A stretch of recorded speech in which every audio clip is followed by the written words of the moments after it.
Welcome back to the Bleeding Mechanic. Alright guys, a little project here. Something real simple.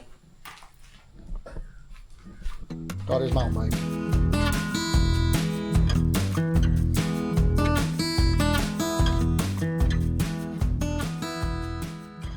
We're just going to pop a new tube in there, back tire's flat as can be. Boop, boop. Shouldn't be like that. So, yeah, just going to show you real quick how to take apart the rear axle system, so this way we can pull that tire out, and then we'll show you how to swap in a new tube. Let's get to it.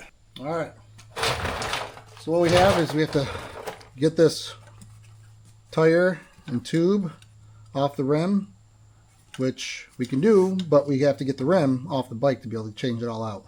So what we'll do is we'll have to loosen up a nut here and a nut on the other side of the shaft.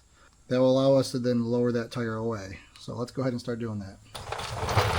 This is a 15 millimeter.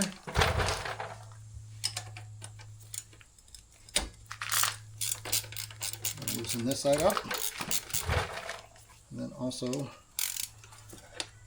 loosen the other side up.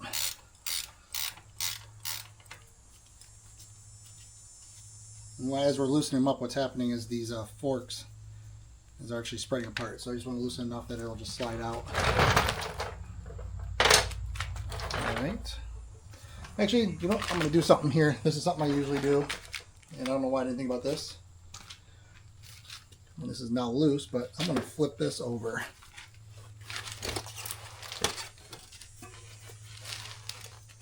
Bring back some memories. Working on bikes back in the day. Putting chains back on our BMX. This is the way to do it. Alright, so you can see that's already about ready to come out. So let's go ahead and get this chain off of here. Take it off the front. I was thinking about mountain bikes. They have that cool little sprocket dealio.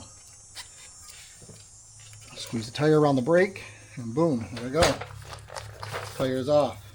We have to get the tire and the rim off of each other. So right here where the Schrader valve is, we're going to push that up. And then we're going to use, I'm just going to use a screwdriver. Trying not to damage the rim.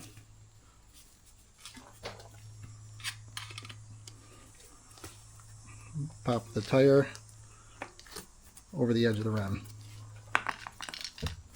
Then we'll work that around. And boom. And we just got to get the other side off.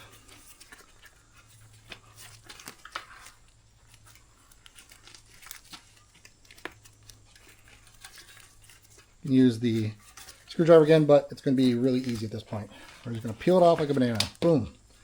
We're going to reuse, gently set this rim down so it doesn't get damaged. We're going to reuse the tire. The tire is good, but we're going to take the tube out. I'm sure if we probably soak this in some soapy water, we'll find that hole, but nobody repairs them. And if you look right here, this is interesting. Tube was twisted in there. See that weird shape? This was smashed like this and smashed like this and twisted like that. Contorted. So, alright, out with the old. So, found this. Kind of neat. Don't know, never used it before. But it's got that tire sign in there. So we'll see what this does. Usually what I do too is I add air.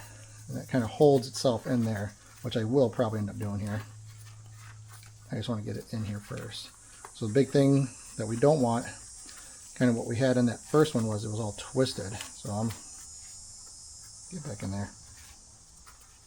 I don't want that to get all twisted up like it was last time. There we go. So it's sitting in there right now. I'm just looking at it. So what I'm going to do is I'm going to go ahead and add a little air pressure to this to help it keep its form inside the wheel. Alright, so what I did is just added enough in there that it just has its round shape, and I can see that's not twisted. So line this up. We get the Schrader valve into the hole on the rim where the Schrader valve is at. And that will be our starting point. Here's that hole. So I'm doing it from the top. And I'm going to feed it in there. There you go. I'm just going to push down on it just enough so I can grab the cap. This is going to keep it from pulling up and out. There you go. So, just like with most things, the way you took it off, do the reverse to turn it back on. So I'm going to go ahead. I'm going to do one side at a time. While all this time trying to make sure to keep this valve straight, because you don't want that to go in and then be something like this, where it's all coming out crooked like that. You want to make sure it's nice and straight. So we'll do that by rotating the rim a little bit. There you go.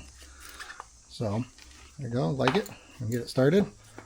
And get the rim and the tire. We're going to work it around.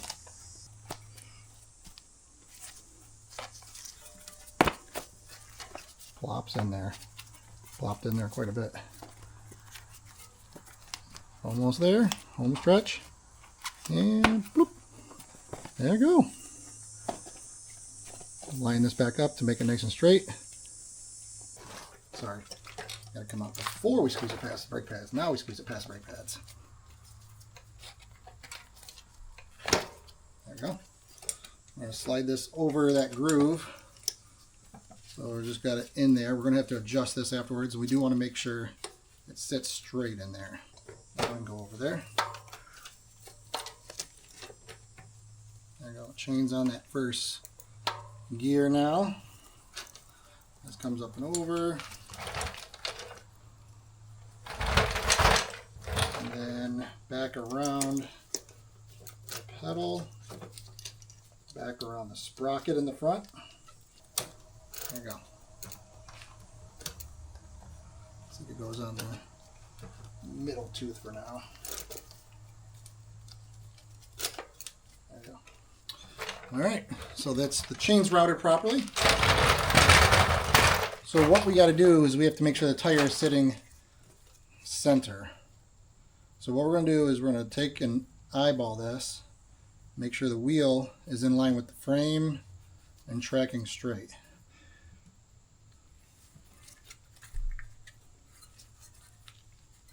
Because otherwise what you end up with is if the wheel is not sitting in there straight, you'll get chain jumping off a lot. And that's a pain in the ass when you're on the trail and your chain is literally leaping off. And you got to keep fighting to put it back on. Alright, so we got it lined up. Grab our 15 mil. And we'll start tightening these up a little bit on each side.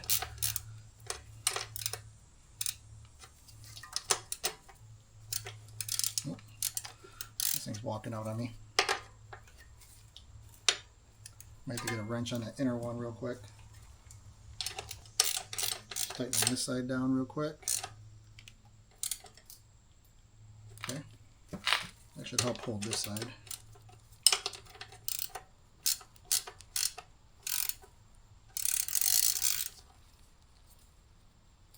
Nice and tight.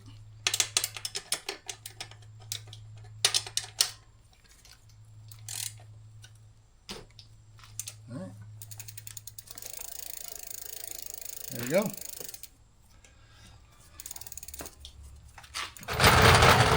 New tire.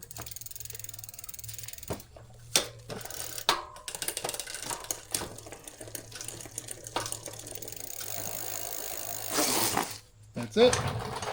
Now we'll just add air and we'll be all done. Thanks for watching.